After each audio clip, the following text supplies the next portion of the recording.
Look, fundraising is killing you, isn't it? That gnawing feeling in your gut every time you sit at that table, pitch deck screwing up your throat, palms sweating, heart racing. Not because you're scared to fail, but because it feels like you're begging. Look around. The way this world treats founders is brutal. It doesn't care about your vision, your sleepless nights, the hours you've poured into building something that matters. It doesn't want to hear about your passion. It wants numbers, cold and unforgiving. And if you don't deliver what the experts say you should, if your story doesn't fit their mold, suddenly you're just another desperate hand outstretched for a handout. But here's the brutal truth. You are not here to beg. Not now, not ever.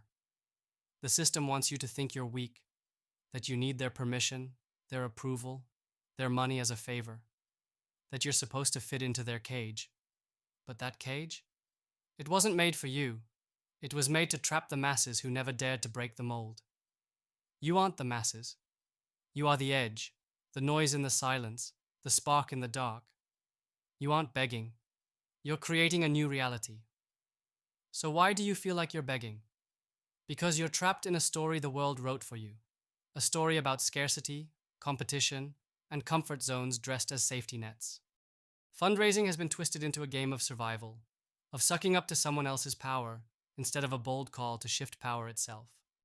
What if the real battle isn't about chasing money, but about reclaiming your will? About showing up raw, real, and unapologetic? Because here's a secret no expert will tell you. The moment you start fundraising from a place of scarcity, desperation, or compromise, you lose. Fast. Break that cycle. Here's what most don't get. Fundraising is not about begging. It's about crafting a covenant. Yes, a real deal. Not just with investors, but with yourself, your vision, your team, and your future users.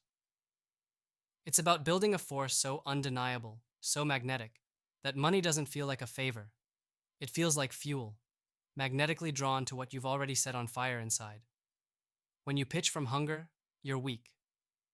When you pitch from purpose, you're unstoppable. This isn't a feel-good speech. It's a challenge and a path forward. The problem is not that you need investors. It's that you're playing their game. Bend your story to fit their comfort. Tell them what they want. Use the jargon. Smile and nod and swallow your soul a little every time you explain your market fit. Like it's a math problem instead of your heart. Stop. Start by shedding what you think is expected. The numbers, the templates, the smooth words rehearsed 100 times. Investors, real ones who want to back change, aren't buying reports. They're buying transformation. They want you to rewrite reality. They want the impossible. If you speak in safe, watered-down terms, you only end up with safe, watered-down money. And safe, watered-down money builds safe, watered-down companies. Ask yourself, are you fundraising or just filling a bucket with water that's already leaking? Are you begging for scraps from a table that never truly wanted you seated? Or are you calling in allies who believe in the fire you carry, even if it smokes their suits? The difference is everything. So, how to break free? First, stop treating fundraising like a transaction. It's not about the money. It's about the culture you build around your vision. Find the few who burn like you do, not the many who just nod and smile because it's polite. This network, this rare fellowship, is your real capital. Because they don't just bring money. They bring belief, perspective, and power. Things no contract can buy. This means ruthless selectiveness. Never pitch every investor. Never talk to the ones who don't get your fire. Waste of breath, time, and soul. Instead, create a circle where your truth is not trimmed or tamed. Where your vision is not lowered to fit someone else's agenda, but lifted to where it belongs, beyond the noise, beyond hoops and paper trails, straight into the core of what's possible. Don't settle for validation. You're not here to be accepted. You're here to break molds. Investors want risk-free deals? Fine. Go find them somewhere else. You want to build the future? Then seek out the few willing to risk everything on the rare, the radical, the imperfect brilliance you embody. That's how real funding happens. Not by playing safe, but by standing uncowed. Look at your pitch deck. Strip it down. What's really there? A crystal clear story of why your idea changes lives? Or a laundry list of metrics hoping to impress? Investors who invest in change invest in stories that shake their bones. Make them feel your fire through your words, your passion, your certainty, not just paint charts. Make them want in because they sense something new they can't name yet. That's not begging, that's commanding gravity. And here's the dark side nobody tells you. Most founders fail because they chase funding as a goal, not a tool. Money doesn't fix broken visions.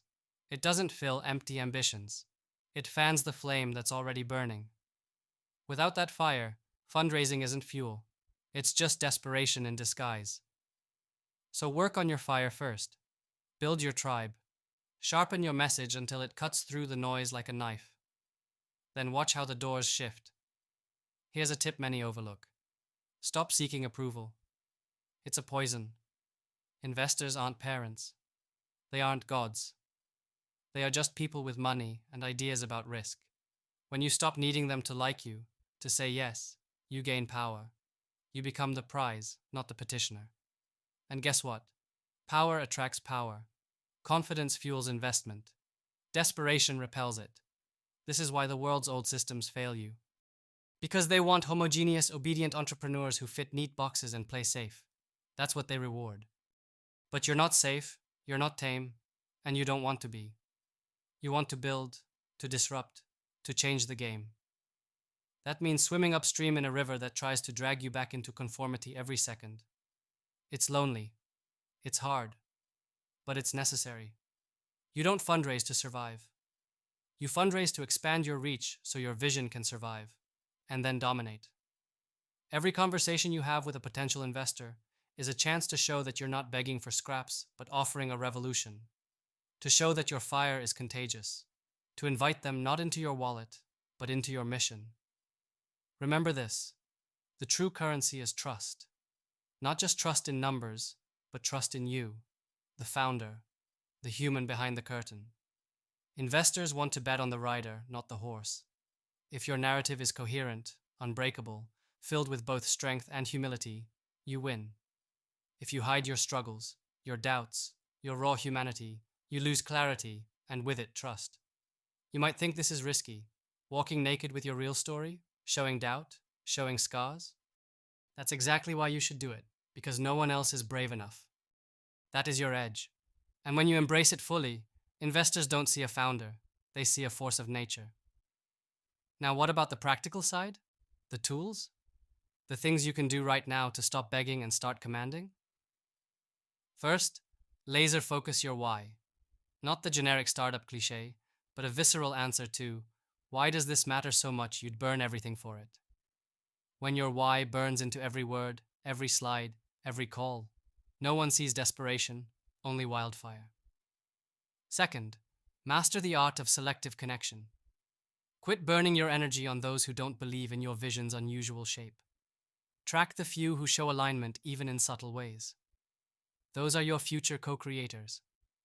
Nurture those bonds, like life depends on them, because your future does. Third, own your story with brutal honesty. This isn't about humility as a tactic. It's about truth. Share what's hard. Share how you've fallen and gotten back up. Share what keeps you awake. This creates a deeper layer of trust than any glossy slide deck will. Fourth, build momentum before asking for money. Launch small experiments, gather data, spark real user love. Grow your narrative beyond your ego. Investors love traction, but they worship authentic traction. A community, real feedback, real believers. This turns fundraising from a plea into a celebration. And finally, remember, patience is power. This isn't a sprint. It's a relentless climb. You won't find instant answers, perfect partners, or straight paths. You will find moments to rest, moments to doubt, and moments to explode. Hold on. The long game wins. Eternal pressure melts steel. Your true liberation from begging starts when you see fundraising as a declaration, not a request. A movement that beckons others to join, not a pitiful plea for assistance.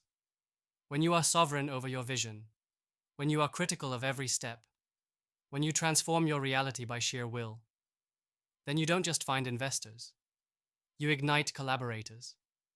You become part of a network that honors the rare, the radical, the relentless. This world might be built to serve comfort and conformity, but you were made to break it. You were made to burn, not lower yourself to fit, but to rise above and redefine what's possible. Investors, money, capital, they are tools forged by the system, but you, your vision, your will, are the hammer that shatters it. So stop begging, start commanding, find your rare few, build your fire so hot it can't be ignored. Because that's how you don't just fundraise, you unlock a revolution.